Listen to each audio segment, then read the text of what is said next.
তোমাদের প্রত্যেককে remedial online class এই এডুকেশনাল ইউটিউব চ্যানেলের পক্ষ থেকে প্রত্যেককে অন্তরের আন্তরিক শুভেচ্ছা ও ভালোবাসা।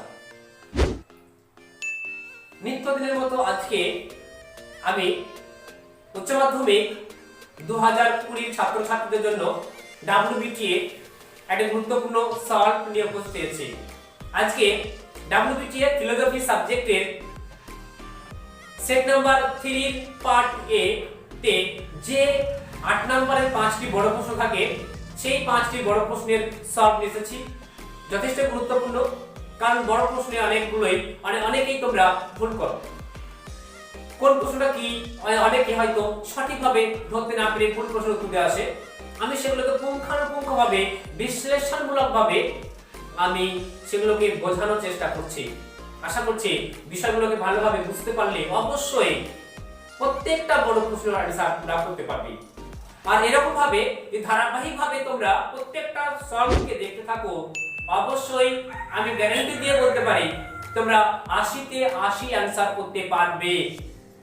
আর যদি 80-তে 80 আনসার ঠিকভাবে করতে পারো, অবশ্যই 95 থেকে 97 নাম্বার পাওয়া কিচ্ছু নয়। তার কারণ বিগত বছরগুলিতে আমার অনেক ছাত্রই 95, 96, 97 অনেকেই পেয়েছে। ফলে তোমরা যে পাবা না এমন নয়। আমি আশা করব তোমরা প্রত্যেককেই সেই রকম সফলতার শিখরে পৌঁছাবে। তাহলে চলো আর কথা না বাড়িয়ে আমরা শুরু করি সেই ডিএসএ অর্থাৎ বড় প্রশ্নের সলভগুলি নিয়ে সেট নাম্বার 3। চলো আমরা সেগুলোকে দেখে নিই।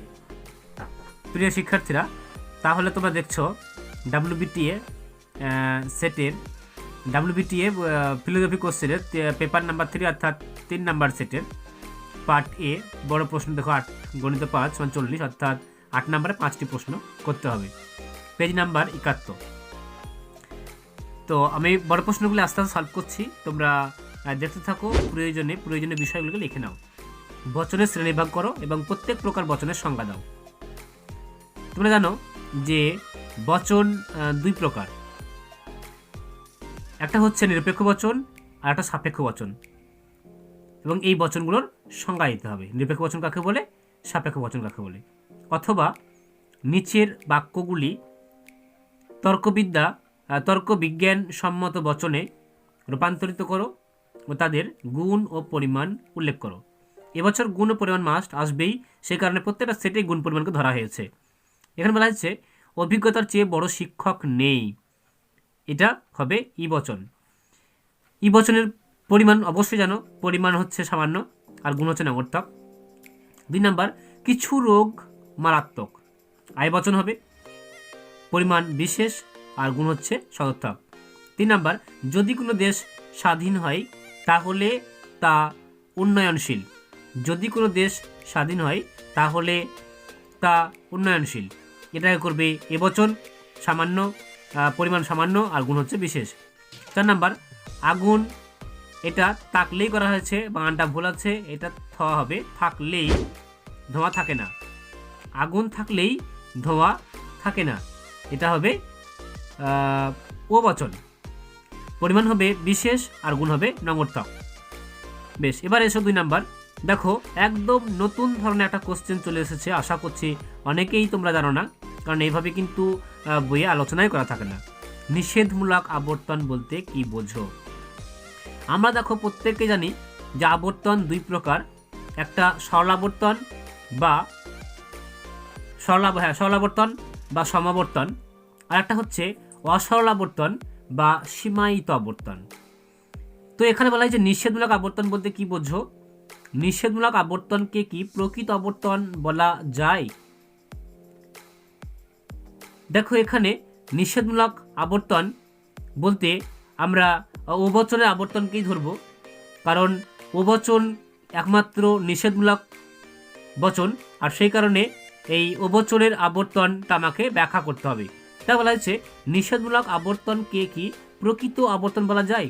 অবশ্যই বলা যায় না, তার কারণ আমরা দেখেছি ও বচনের আবর্তন সম্ভবই নয়। তার কারণ হচ্ছে আমরা যদি ও বচনে আবর্তন করি তাহলে দেখা যায় সেখানে ব্যাপ্যতার নিয়মটি লঙ্ঘিত হয়, তাই নিষেধমূলক আবর্তনকে প্রকৃত আবর্তন বলা যায় না। এবার এসো পরিপ্রক পদ কাকে বলে? পরিপ্রক পদ হচ্ছে যে মূল শ্রেণীর বিরুদ্ধ শ্রেণীকে পরিপ্রক শ্রেণী বলে। ঠিক একইভাবে পরিপ্রক পদ হচ্ছে মূল পদের বিরুদ্ধ পদকে পরিপ্রক পদ বলে। উদাহরণ দাও, যেমন যদি বলা হয় মানুষ, এর পরিপ্রক পদ হবে অমানুষ, বা বলা হয় এস, এর পরিপ্রক পদ হবে এস বার। এবার এসো অথবা দেখো দিয়ে কি আবার বলা হয়েছে, নিম্নলিখিত বাক্যগুলির বিবর্তনের আবর্তন করো। 1 নাম্বার, অল্প সংখ্যক উপন্যাসী আকর্ষণীয়। এখানে বিবর্তনে আবর্তন বলা হয়েছে।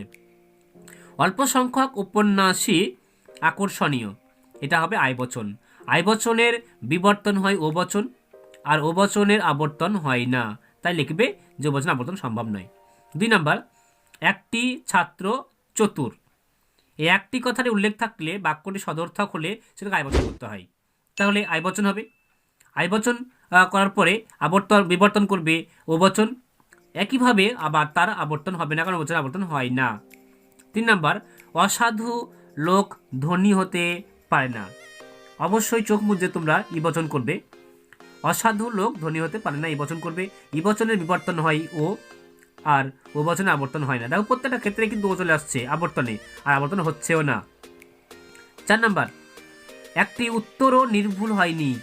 একটি উত্তরও নির্ভুল হয়নি, এটাও ই বচন। ই বচনের বিবর্তন হয় ও বচন, ও বচনের আবর্তন হয় না। তো দেখা গেল 4টি ক্ষেত্রেই কিন্তু ও বচন হচ্ছে আবর্তন করে, এবং সেই আবর্তনটাকে বিবর্তন করে ও বচন পাচ্ছি, এবং সেই ও বচনটাকে আবার আর আবর্তন করতে পারছি না। বেশ, এবার আসছি আমি দেখো সি এর দাগের কোশ্চেনে। নিম্নলিখিত যুক্তিগুলিকে আদর্শ আকারে পরিণত করে তাদের মূর্তি ও সংস্থান উল্লেখ করো। প্রত্যেকটির বৈধতা বিচার করো। 1 নম্বর, সে কাপুরুষ, কেননা সে মিথ্যাবাদী, এবং মিথ্যাবাদীরা সর্বদাই কাপুরুষ। কেননার আগেরটা সে কাপুরুষ, সে হয় কাপুরুষ, সে হয় মিথ্যাবাদী, এবং সকল মিথ্যাবাদী হয় কাপুরুষ। বচনটা সাজানোর পরে নিরপেক্ষ সাজানোর পরে প্রথমত মূর্তি করবে। এটা 3টেই মূর্তি এ বচন হয়েছে, অর্থাৎ মূর্তি করবে এ এ এ। যদি দেখো যে বৈধ হলো তাহলে, এবং বৈধ হওয়ার পরে তখন সংস্থানটা দেবে কোন সংস্থানে আছে, প্রথম, দ্বিতীয়, তৃতীয়, চতুর্থ। যদি প্রথম সংস্থানে হয় এবং বৈধ হয়, 3টি এ বচন হয়, তাহলে অবশ্যই বারবার হবে। আর যদি দেখো যে কোনো দোষ ঘটছে, তাহলে অবশ্যই সেখানে দোষের নামটা লিখে দেবে। 2 নম্বর দেখো, তিনি জ্ঞানী নন, কারণ তিনি সুবক্তা নন। একমাত্র জ্ঞানী ব্যক্তিরাই সুবক্তা হন। তাহলে কারণের আগেরটা তিনি জ্ঞানী নন, ই বচন, তিনি নন জ্ঞানী। তারপরে ফের তিনি আছে, তাহলে পক্ষবাক্য হবে তিনি সুবক্তা নন, তিনি নন সুবক্তা। একমাত্র জ্ঞানী ব্যক্তিরাই সুবক্তা হন, তাহলে এটাকে এ বচন করতে হবে, আর উদ্দেশ্য ভিত্তিতে চেঞ্জ করতে হবে, সকল সুবক্তা হন জ্ঞানী ব্যক্তি।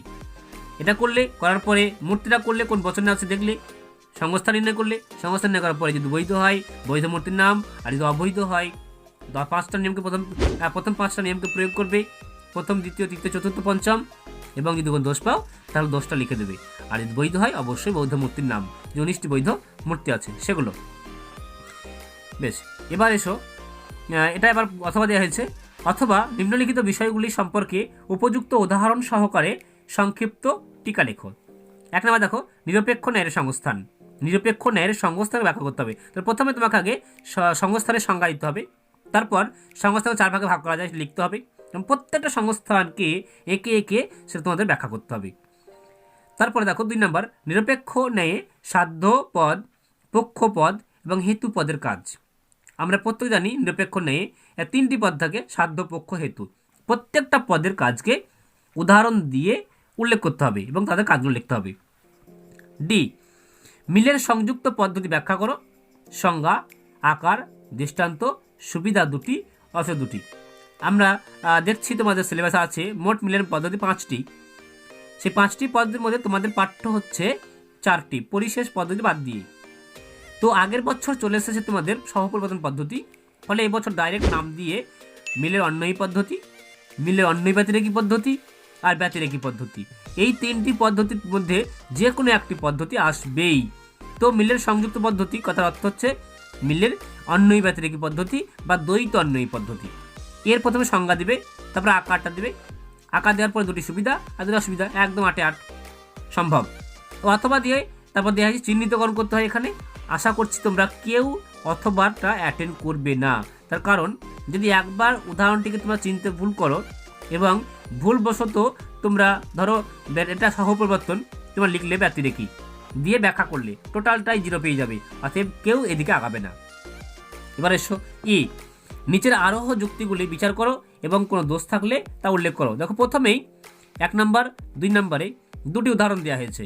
এই উদাহরণগুলো হয়তো তোমরা ভাবলে যে কোনটা হচ্ছে সহকার্যকে কারণ বলে মনে করা দোষ, বা মনে করছো হয়তো মন্দ উপমা, বা মনে করছো হয়তো অপ্রাসঙ্গিক বিষয়কে কারণ বলে মনে করার দোষ ইত্যাদি হতে পারে।